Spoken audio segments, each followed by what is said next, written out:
Those who would codify the meanings of words fight a losing battle, for words, like the ideas and things they are meant to signify, have a history.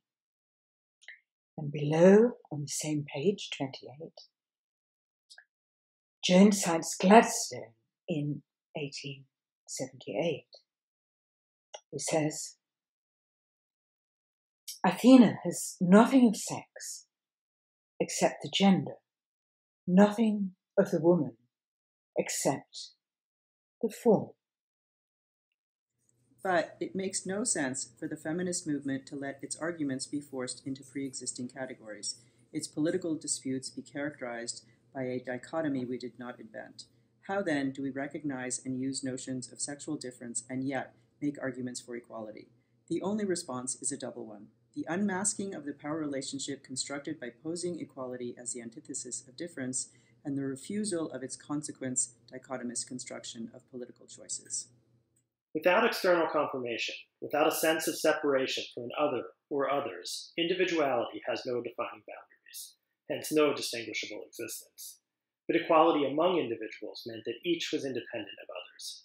How reconcile the apparent contradiction between dependence and independence?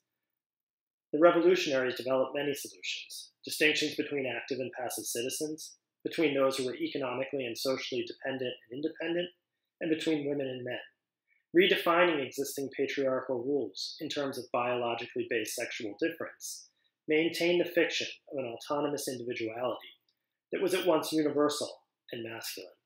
The others, whose recognition confirmed men's individuality, were not themselves considered to be individuals. They were women. It is at this point that we enter the register of fantasy. Autonomy and independence, the power of self-representation, and the possession of rights were figured as phallic functions, attributed to those with a biological penis. And the birth of the nation, the bringing to life of the social contract, demonstrated the generative potential of the phallus. Politics was entirely men's labor. Political processes will determine which outcome prevails. Political in the sense that different actors and different meanings are contending with one another for control. The nature of that process, of the actors and their actions, can only be determined specifically in the context of time and place. We can write the history of that process only if we recognize that man and woman are at once empty and overflowing categories. Empty because they have no ultimate transcendent meaning, overflowing because even when they appear to be fixed, they still contain within them alternative, denied, or suppressed definitions.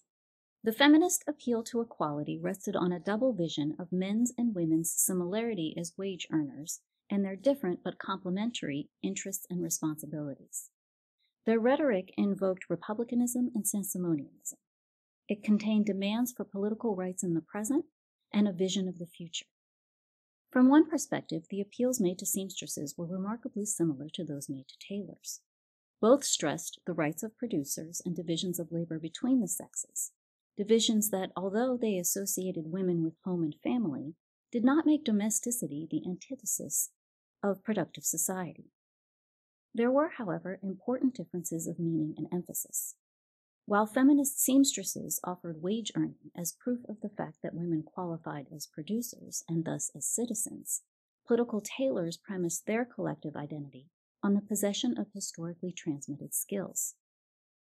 These separated them from other workers, unskilled and mere wage earners. The tailor's representation demeaned exactly what the seamstresses prized. It provided grounds for including in a collective worker movement members of other skilled trades, but also for excluding simple wage earners and therefore women. The tailor's acceptance of wage earning as an activity for women thus did not necessarily challenge either the masculine image of skilled work or the hierarchical reading tailors offered of shop and home, work, and family. Unlike the seamstresses, the tailor's belief in the complementarity of these places did not mean equality between masculine and feminine, male and female. The political empowerment of men does not rest on claims of superior experience. Women were prominent members of government under the old regimes. Skills or qualifications, Educational opportunities too were granted to both sexes under communism, but rather on sexual difference. It is the evocation of a phantasmatic association between the power of the state, the unequal access to and distribution of its resources, and the masculinity of its representatives. To recall an old feminist slogan in a new context, the personal in the sense of deeply felt conscious and unconscious processes of identification is the political in the sense of structured relations of power, and the political, the personal.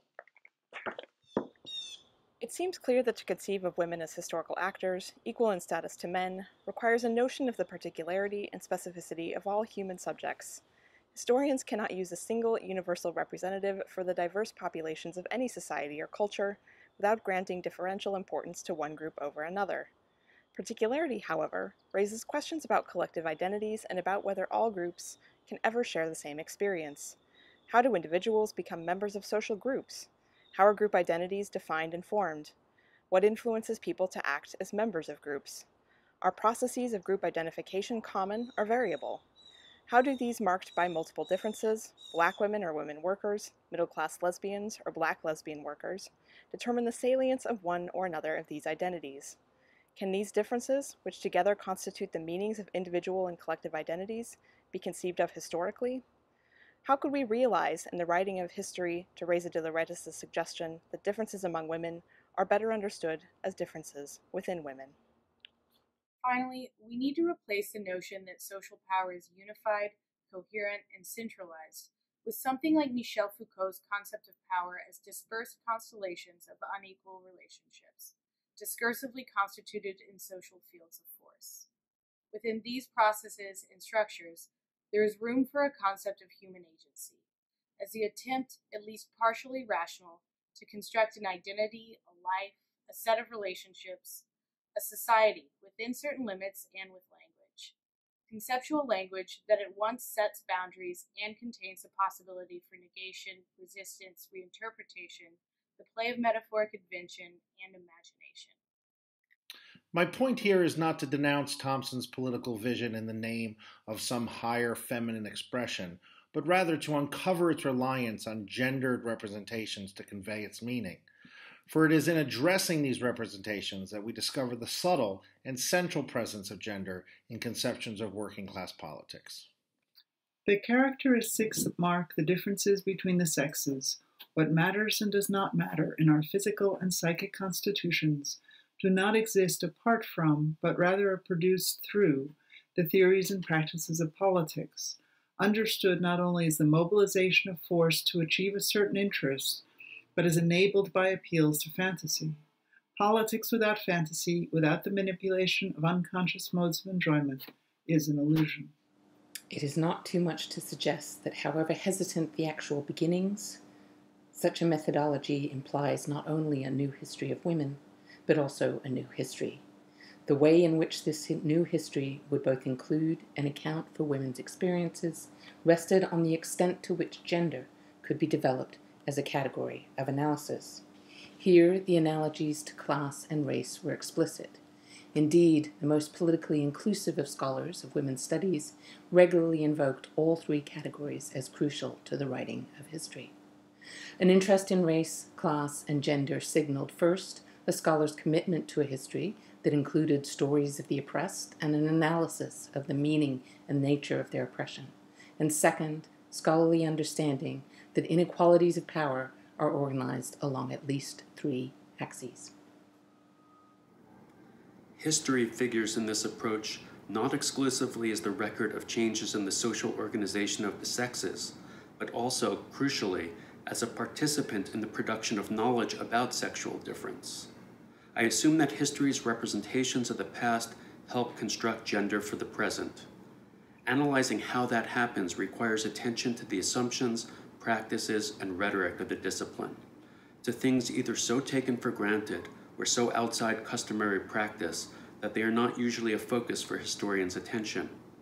These include the notions that history can faithfully document lived reality, that archives are repositories of facts, and that categories like man and woman are transparent. They extend as well to examinations of the rhetorical practices of historians, the construction of historical texts, and the politics, that is, the power relationships constituted by the discipline. In these essays, history is as much the object of analytic attention as it is a method of analysis. The resolution of the difference dilemma comes neither from ignoring nor embracing difference as it is normatively constituted. Instead, it seems to me that the critical feminist position must always involve two moves. The first, systematic criticism of the operations of categorical difference, exposure of the kinds of exclusions and inclusions, the hierarchies it constructs, and a refusal of their ultimate truth. A refusal, however, not in the name of an equality that implies sameness or identity, but rather, and this is the second move, of an equality that rests on differences, differences that confound, disrupt, and render ambiguous the meaning of any fixed binary opposition. To do anything else is to buy into the political argument that sameness is a requirement for equality, an untenable position for feminists and historians who know that power is constructed on and so must be challenged from the ground of difference. It was precisely because Lucy Salmon considered women part of the definition of the human that she actively campaigned for the vote. For her, suffrage would be a way of furthering equality, of granting women full membership in society. In fact, society would be the ultimate beneficiary because so many more talented and able people would be formally involved in the business of politics. Once won, the vote would guarantee the full participation of women in a variety of political institutions, including, undoubtedly, professional associations. Salmon based her argument on her general belief that history meant progress toward democracy and equality. She saw prejudice against her sex as a matter of individual attitudes, the relic of a less civilized past destined eventually to disappear, or the result of insufficient experience. Thus, she wrote of Woodrow Wilson, with whom she had studied for the PhD at Bryn Mawr, that his life was governed by narrow and self-serving ambition. Furthermore, he did not like teaching and, quote, he was singularly ill-adapted to teaching women. He had apparently never had any of the normal relationships of life with women. He assumed that women were quite different from men, and he made, I felt, no effort to understand them. He always assumed that they were intellectually different from men, and that, therefore, they would not interest him. I am quite sure that he never wholeheartedly believed in college education for women. He once said to me that a woman who had married an intellectual, educated man was often better educated than a woman who had had college training. All of this used to amuse me, and I never presented any other side of the subject to him or stated my own views. It would have been useless to do so. I felt that his opinions were simply derived from a limited educational and social experience, and hoped he would sometime learn better! Exclamation. I make no claim to total vision, nor to having found the category that will finally explain all inequality, all oppression, all history. My claim is more modest, that gender offers both a good way of thinking about history, about the ways in which hierarchies of difference, inclusions, and exclusions have been constituted, and of theorizing feminist politics. Such an admission of partiality, it seems to me, does not acknowledge defeat in the search for universal explanation. Rather, it suggests that universal explanation is not, never has been, possible. Indeed, it turns critical attention to the politics, that is, the power dynamics of totality, whether advanced as monocausal analysis or master narrative, whether invoked by historians or political activists. Even as historians resist the searing critique of their practice offered by post-structuralist writers, and perhaps as part of this resistance, they appropriate the terminology used by their critics. Thus, language, discourse, symbolic, and deconstruct now pop up in ordinary historical conversation, stripped of the terrifying relativist consequences they have in the writings of Saussure, Foucault, Lacan, Althusser, Barthes, or Derrida. Statistical reports are neither totally neutral collections of fact nor simply ideological impositions. Rather, they are ways of establishing the authority of certain visions of social order, of organizing perceptions of experience. At least since the 18th century, numbers have been used to establish the authenticity of interpretive or organizational categories. Thus, the collection of population statistics according to households rather than, say, villages or places of work reveals and constructs a certain vision of social organization based on a particular idea of the family that is naturalized in the course of presenting the data. In fact, these normative statements depend on the refusal or repression of alternative possibilities, and sometimes overt contests about them take place. At what moments and under what circumstances ought to be a concern of historians. The position that emerges as dominant, however, is stated as the only possible one. Subsequent history is written as if these normative positions were the product of social consensus rather than of conflict.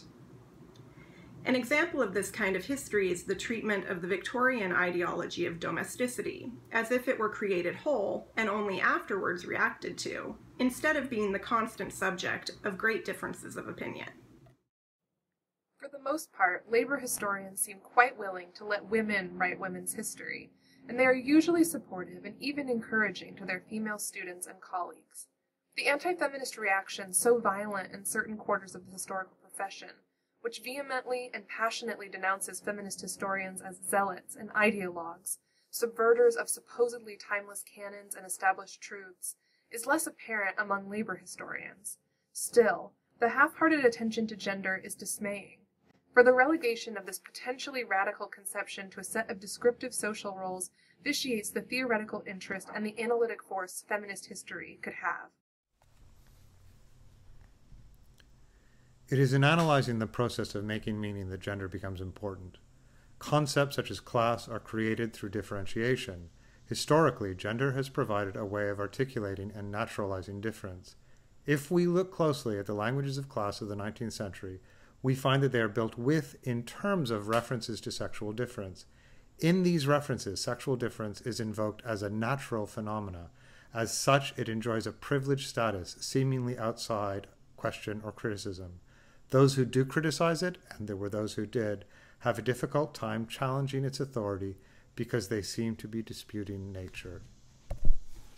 This epistemological perspective permits the kind of critical assessment of their discipline that feminist historians need in order to pursue their goal of making women historical subjects. For history, too, creates its meanings through differentiation, and in this way organizes knowledge about the world.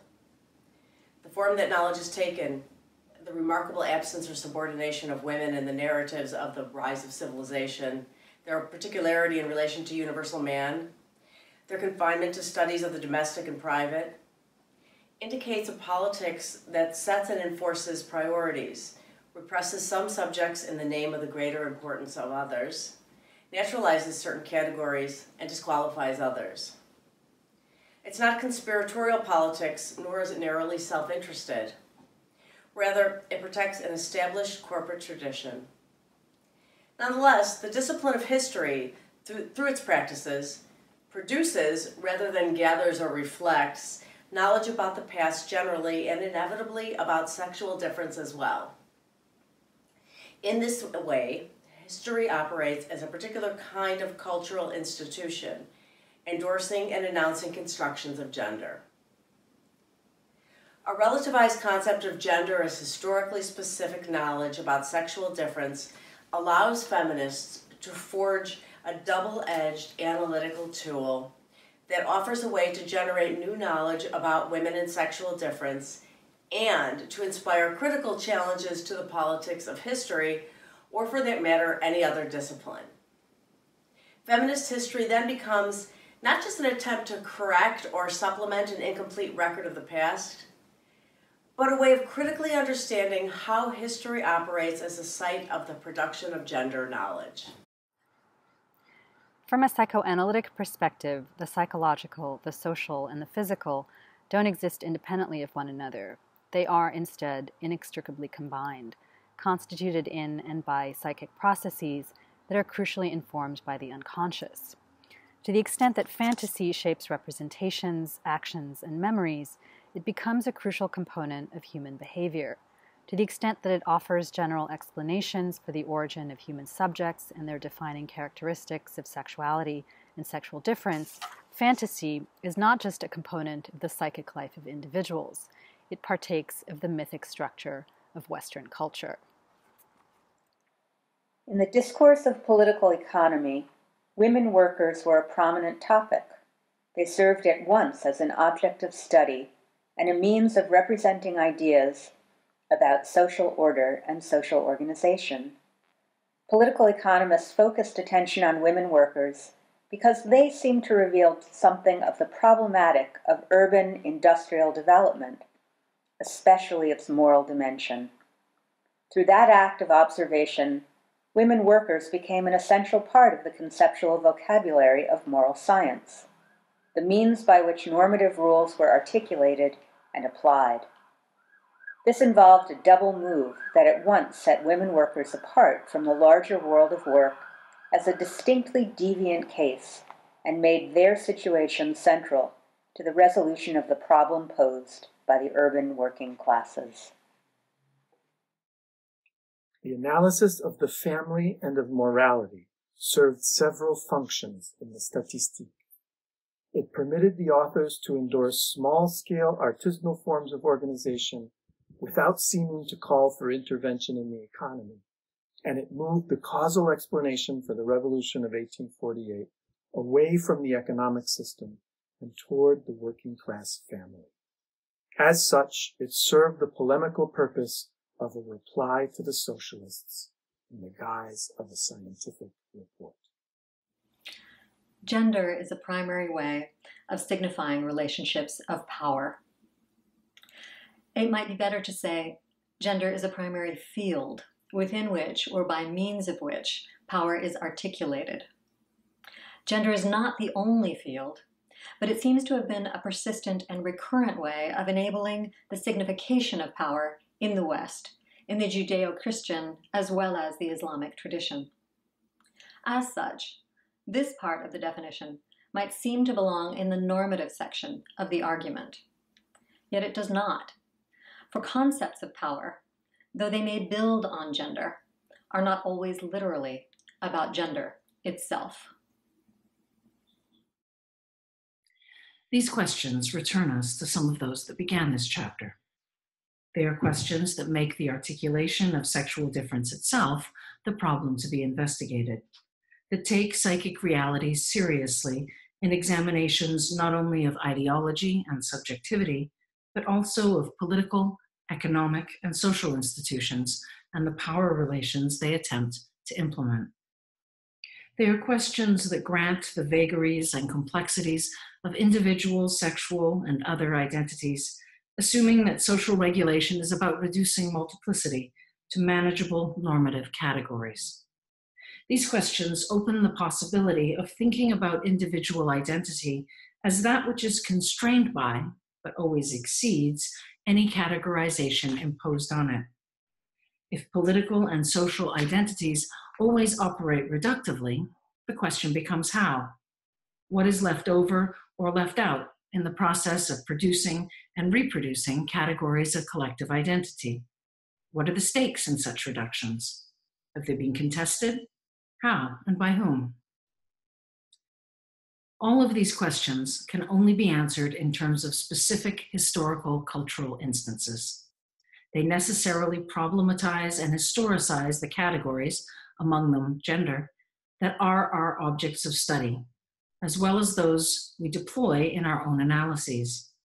By positing a distinction between our discursive constructions and those of other times and places, we establish a certain reflexivity on our own stakes and intentions, granting even the place of desire in serious scholarly endeavors.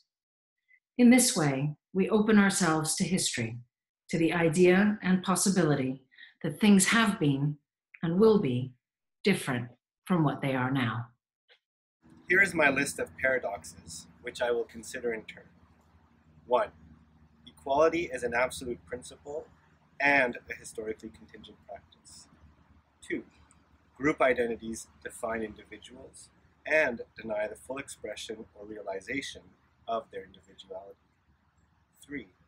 Claims for equality involve the acceptance and rejection of the group identity attributed by discrimination, or, to put it another way, the terms of exclusion on which discrimination is premised are at once refused and reproduced in demands for inclusion. Gender in these essays means knowledge about sexual difference. I use knowledge, following Michel Foucault, to mean the understanding produced by cultures and societies of human relationships, in this case of those between men and women. Such knowledge is not absolute or true, but always relative. It is produced in complex ways within large epistemic frames that themselves have an at least quasi-autonomous history. Its uses and meanings become contested politically and are the means by which relationships of power, of domination and subordination are constructed. Knowledge refers not only to ideas, but to institutions and structures, everyday practices, as well as specialized rituals, all of which constitute social relationships. Knowledge is a way of ordering the world. As such, it is not prior to social organization. It is inseparable from social organization. These kinds of questions require specific readings of particular instances. They do not assume that gender is always the driving force of politics. Indeed, they allow for the possibility that there may be little or no relationship between gender and politics. Nor do they assume an invariant meaning for gender itself. Rather, they take it to be a changing and complex social and psychical phenomenon. Still, readings need to be informed by theory or theories, that is, by attempts to detect some logic or logics underlying the varied manifestations of human behavior. Theory has never been absent from feminist scholarship. The debates among Marxists, structuralists, post-structuralists, and those relying on psychoanalysis have enlivened the field over the past several decades, creating productive tensions even in the midst of angry exchange. For Freud, it was the repressive function of civilization that, in the name of the reproduction of the species, directed diffuse sexual energies into a monogamous heterosexual path. The difference between the sexes, then, is a social achievement, the price of civilization, though not in the sense that the opposition between gender and sex, culture and nature implies. The cultural is not a planned operation, rationally imposed on physical bodies and then internalized by subjects. From a psychoanalytic perspective, the psychological, the social, and the physical don't exist independently of one another. They are instead inextricably combined, constituted in and by psychic processes that are crucially informed by the unconscious. What should be done by historians who, after all, have seen their discipline dismissed by some recent theorists as a relic of humanist thought? I do not think we should quit the archives or abandon the study of the past, but we do have to change some of the ways we've gone about working, some of the questions we have asked.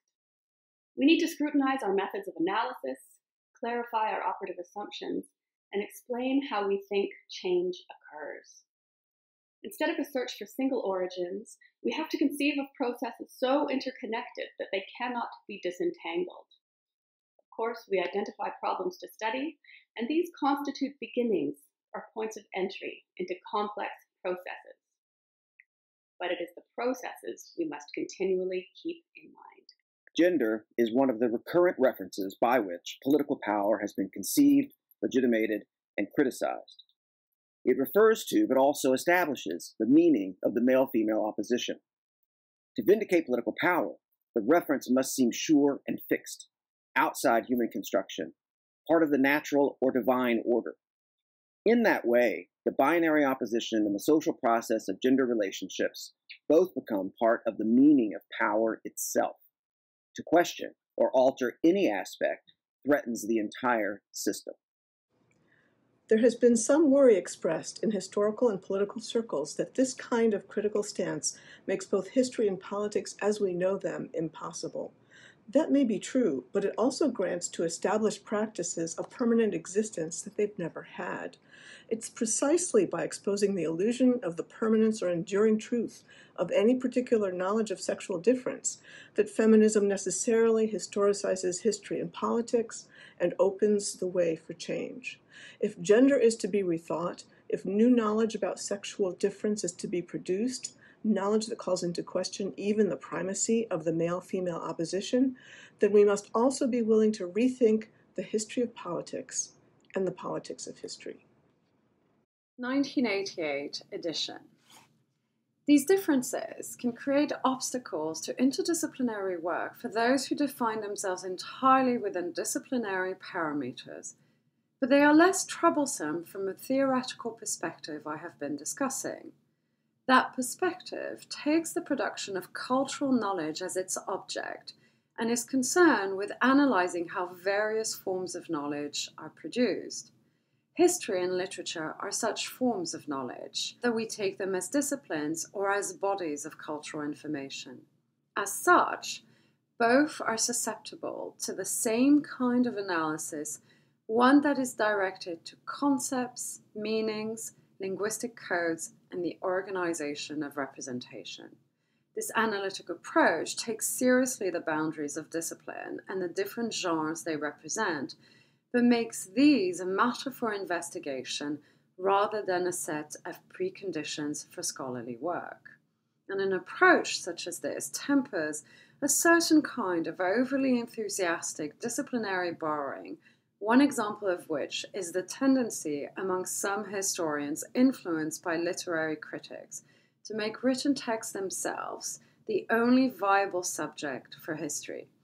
Another example is the enthusiasm of some literary scholars for history as an external source of information that will explain what's going on in their texts, when instead we take the disciplines as analysts and producers of cultural knowledge. We find out what is at stake is not simply a literary technique for reading, but an epistemological theory that offers a method for analyzing the processes by which meanings are made, by which we make meanings. It is in terms of politics as power and knowledge that we can finally assess the uses for historians of the Statistique de l'Industrie of 1847-48. Written in the wake of 1848, it was intended to dispute the revolution's most radical economic and political claims, and to reassert a vision of economic organization that had been severely challenged, especially by socialist theorists. When the Statistique's administrative and polemic uses had long been outdated, historians, searching for unimpeachable data, took the report at face value, incorporating its documentation without questioning its categories and interpretations. This procedure perpetuates a certain vision of the economy and of statistical science as an essentially objective enterprise. It makes the historian an unwitting party to the politics of another age.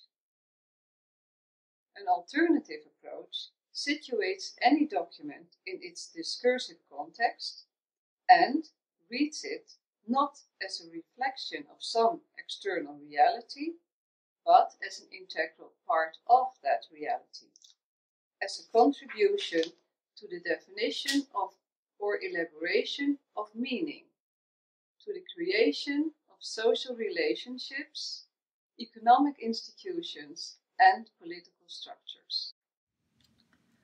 Gender and, quote, politics, end quote, are thus antithetical neither to one another nor to the recovery of the female subject.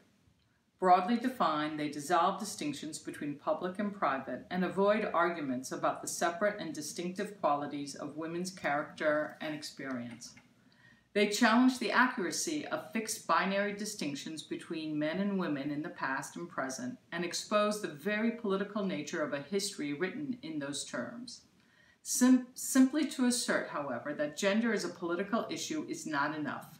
The realization of the radical potential of women's history comes in the writing of histories that focus on women's experiences and analyze the ways in which politics construct gender and gender constructs politics. Feminist history then becomes not the recounting of great deeds performed by women, but the exposure of the often silent and hidden operations of gender that are nonetheless present and defining forces in the organization of most societies. With this approach, women's history critically confronts the politics of existing histories and inevitably begins the rewriting of history. We need a refusal of the fixed and permanent quality of the binary opposition, a genuine historicization and deconstruction of the terms of sexual difference. We must become more self-conscious about distinguishing between our analytic vocabulary and the material we want to analyze. We must find ways, however imperfect, continually to subject our categories to criticism, our analyses to self-criticism. If we employ Jacques Derrida's definition of deconstruction, this criticism means analyzing in context the way any binary opposition operates, reversing and displacing its hierarchical construction, rather than accepting it as real or self-evident or in the nature of things. In a sense, of course, feminists have been doing this for years. The history of feminist thought is a history of the refusal of the hierarchical construction of the relationship between male and female in its specific contexts, in an attempt to reverse or displace its operations. Feminist historians are now in a position to theorize their practice and to develop gender as an analytic category. In the preface to The Making of the English Working Class, Thompson elaborated a unitary definition of class. It was a historical relationship, not a category or a thing. Its meaning inhered in oppositional relationships and in the definitions men gave to those relationships. Class consciousness was the cultural expression of men's experience of productive relations.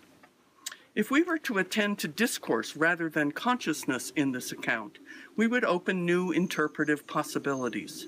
First, we would ask how categories of class were formulated through representation at specific historical moments, looking at once for the similarities that constituted the limits of linguistic possibilities, as well as for different kinds of expression, different definitions, contests about definition, affirmations, negations, and repressions. We would attend to the processes by which one definition emerged as dominant, looking both for explicitly stated and implicitly structured political relationships.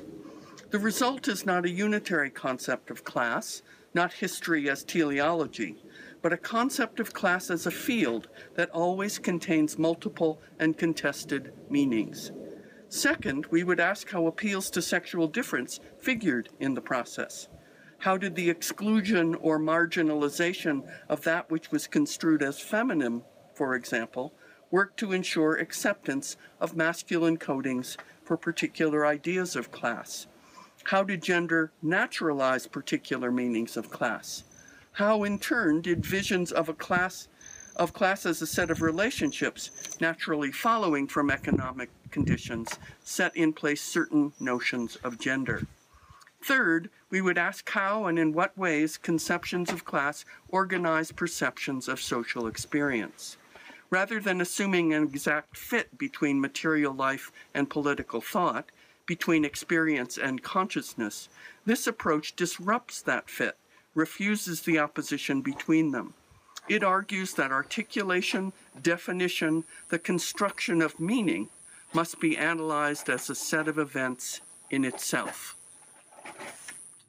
L'ouvrière.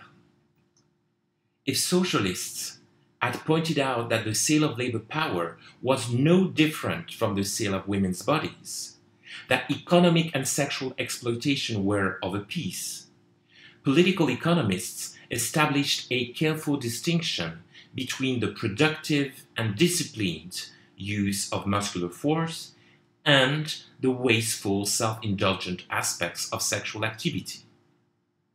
By locating sexuality in women's bodies, they established a gendered contrast between work and sex, productivity and wastefulness, discipline and indulgence, male and female.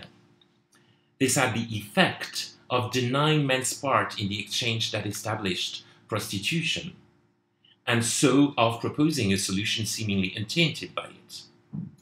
If economic productivity and moral order were to be maintained, the male principle must prevail. This meant that the patriarchal family, a hierarchical, interdependent entity, had to be the school for and embodiment of order. The ambivalent figure of the femme isolée, by linking poverty and sexuality, demonstrated the consequences of all lives lived outside regulated contexts. The implication of the discussion went well beyond references to the reality of women's lives. Femme isolée represented the domain of poverty, a world of turbulent sexuality, subversive independence, and dangerous insubordination. They embodied the city itself. My focus in this essay is on a particular kind of difference, gender or sexual difference. I examine the women historians who, by virtue of holding the PhD in history, an academic position, and membership in the American Historical Association, were recognized as members of the profession of history. Having accepted the discipline in its double sense, as a system of training and a system of rules, they qualified from the beginning as professionals. Their inclusion in an elite body of professionals, however, was not without complications. For while they assumed that access ought to give them full entitlement to professional identity, they regularly encountered reminders of their difference. Their perceptions of and reactions to different treatment varied over time and in accordance with many factors, not the least of which were their understandings of history, their conception of the knowledge they professed, and their definition of who was included as a historical subject. The experience of women historians, as they grappled with the problem of difference, points up the powerful obstacle to equality posed by concepts of history that posit a unitary process experienced by a representative universal man. Feminist historians, trained as most historians are to be more comfortable with description and theory, have nonetheless increasingly looked for usable theoretical formulations. They have done so for at least two reasons. First, the proliferation of case studies in women's history seems to call for some synthesizing perspective that can explain continuities and discontinuities, and account for persisting inequalities, as well as radically different social experiences. Second, the discrepancy between the high quality of recent work in women's history and its continuing marginal status in the field as a whole, as measured by textbooks, syllabi, and monographic work, points up the limits of descriptive approaches that do not address dominant disciplinary concepts, or at least that do not address these concepts in terms that can shake their power, and perhaps transform them. It has not been enough for historians of women to prove either that women had a history, or that women participated in the major political upheavals of Western civilization.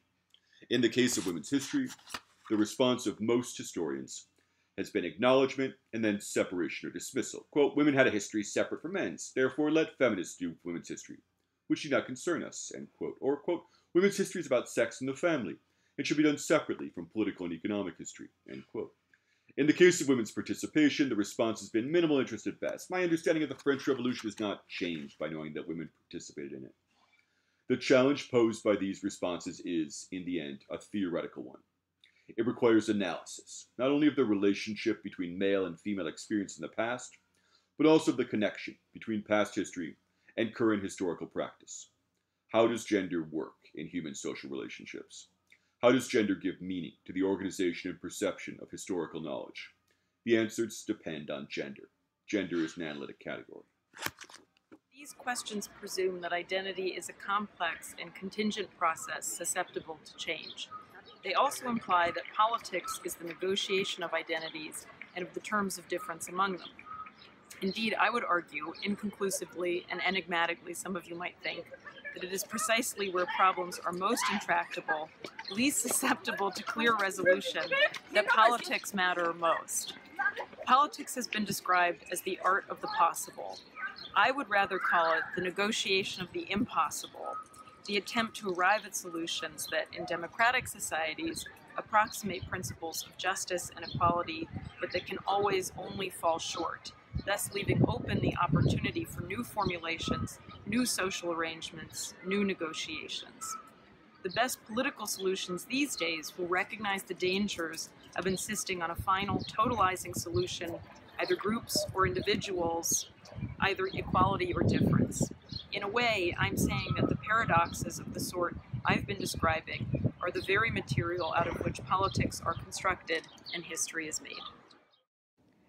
The alternative to the binary construction of sexual difference is not sameness, identity, or androgyny. By subsuming women into a general human category, we lose the specificity of female diversity and women's experiences. We are back, in other words, to the days when man's story was supposed to be everyone's story, when women were hidden from history, when the feminine served as the negative counterpoint, the other, for the construction of positive masculine identity. It is not sameness or identity between women and men that we want to claim, but a more complicated, historically variable diversity than is permitted by insisting that male and female are antithetical categories, a diversity that is also differently repressed, expressed for different purposes in different contexts. In effect, the duality this opposition creates draws one line of difference, invests it with biological explanation, and then treats each side of the opposition as a unitary phenomenon. Everything within each category, male or female, is assumed to be the same. Hence, differences within either category are suppressed. In addition, the relationship between the categories is presented as one between positive, male, and negative, female, poles. In contrast, our goal is to see not only differences between the sexes, but the way these work to repress differences within gender groups.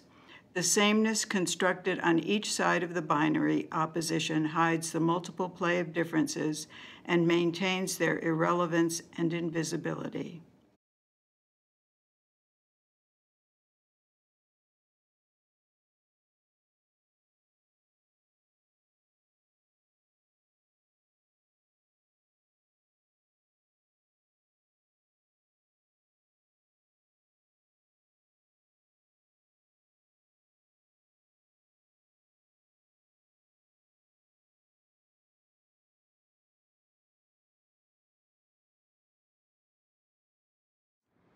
The mention of politics inevitably raises the question of causality, and whose interest is it to control or contest meanings? What is the nature of that interest? What is its origins? There are two ways to answer those questions. One, in terms of an objectively determined, absolute and universal interest, economics or sexual domination, for example. The other in terms of a discursively produced, relative, and contextual concept of interest. The second is not the reverse of the first. Rather, it refuses the opposition between objective determination and its subjective effects. In both cases, we grant the effects of interest in creating social groups, classes or genders, for example. But in the first case, there is a separation assumed between material conditions and the human thoughts and actions they are said to generate. In the second case, no such separation is possible, since interest does not inhere in actors or their structural positions, but is discursively produced.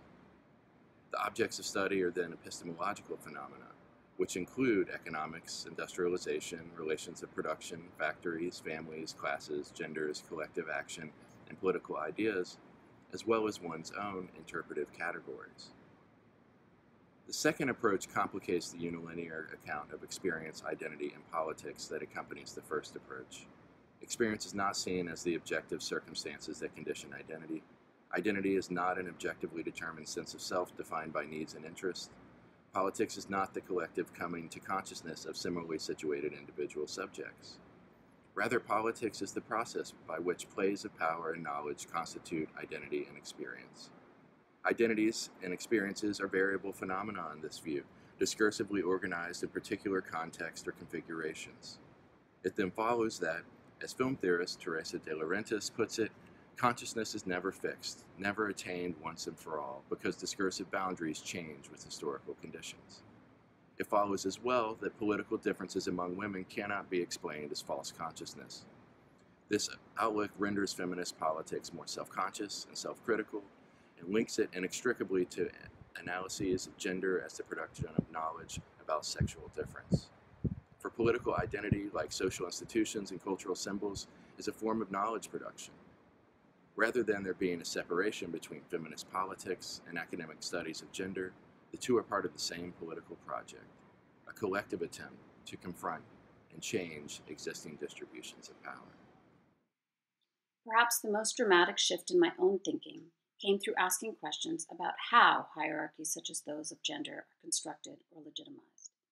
The emphasis on how suggests a study of processes, not of origins, of multiple rather than single causes, of rhetoric or discourse rather than ideology or consciousness. It does not abandon attention to structures and institutions, but it does insist that we need to understand what these organizations mean in order to understand how they work. The AHA formally endorsed inclusiveness and spoke a language of universality that nonetheless rested on differences. Representing the typical historian and the typical historical actor as a white male made women a particular and troubling exception. Their likeness to the universal type could not be taken for granted. Rather, it had to be demonstrated, proven in the behavior of any individual woman. Thus, whatever their skills and training, women had the further challenge of repudiating the disabilities assumed to attach to their sex. This was no easy task, whatever strategy was adopted. One could choose to ignore systems of differentiation, accepting their limits and operating within them. But this, of course, left the systems in place and often placed a greater burden on the individual woman, who attributed the treatment she received to her own failings. One could attribute specific instances of discrimination to individual misogyny, and thus avoid a systemic analysis. One could acknowledge the way gender differences led to unequal treatment and condemn them as violations of democratic principles, either individually or collectively. One could affirm the difference of women and elevate it to a position of complementarity or even superiority to men. Either in the name of equality or in the name of difference, collective action by women could be politically extremely effective, but it carried with it the potential for underscoring the fact of women's separate and different identity, of pointing up rather than playing down the contrast between historians and women historians. Power relations among nations and the status of colonial subjects have been made comprehensible and thus legitimate in terms of relations between male and female.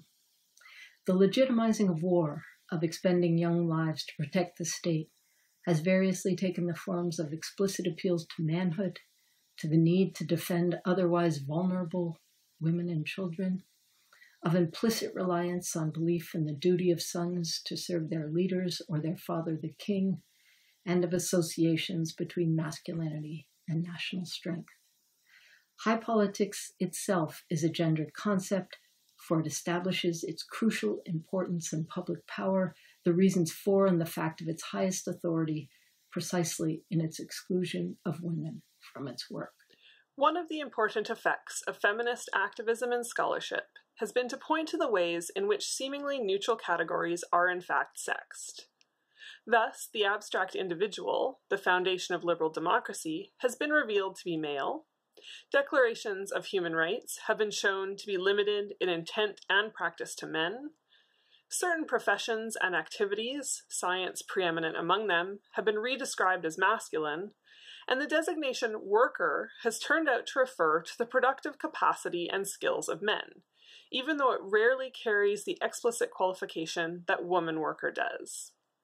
It has been precisely in rendering implicit assumptions about sex and sexual difference explicit that feminists have raised the consciousness of scholars and policymakers about the inequities suffered by many women. Whether it was a matter of denouncing the lie of a Republican revolution that promised equality and denied citizenship to women, or of making visible the translucent barrier of the glass ceiling, feminists have enabled us to see how divisions between women and men have constituted and been constituted by the social and political arrangements of societies. My definition of gender has two parts and several subsets. They are interrelated, but must be analytically distinct. The core of the definition rests on an integral connection between two propositions. Gender is a constitutive element of social relationships based on perceived differences between the sexes, and gender is a primary way of signifying relationships of power. Changes in the organization of social relationships always correspond to changes in representation of power, but the direction of change is not necessarily one way. Class is defined by men as they live their own history, and in the end, this is its only definition. Thus did Thompson refute the sociologists and politicians who reified a historically specific idea. The key to explaining the origins of life lay in an analysis of the productive relations into which men are born or enter involuntarily. But the meaning of class could only be grasped by studying cultural and social processes over a considerable historical period. This suggested to Thompson the notion of a life history, in contrast to the identification of repeated appearances of an inert thing, and so he likened his narrative to a kind of biography of the English working class from its adolescence until its early manhood. Although the book is hardly as coherent as most individual life histories, the analogy is nonetheless revealing. It suggests that Thompson conceives of the collective movement in the same unified terms he conceives of individual subjects. This kind of singular conceptualization has difficulty incorporating diversity or difference. So although man may stand for a neutral or universal human subject, the question of woman is hard to articulate or represent, for her difference implies disunity and challenges coherence. The way out of the equality difference dilemma seems to me to lie in another direction, one that critically analyzes the categories we most often take for granted: history, women, men, equality, difference, the terms of political theory itself. Instead of assuming we know the meaning of these terms, we need to examine them as they have been developed and used in specific historical contexts, as the products of culture, politics, and time.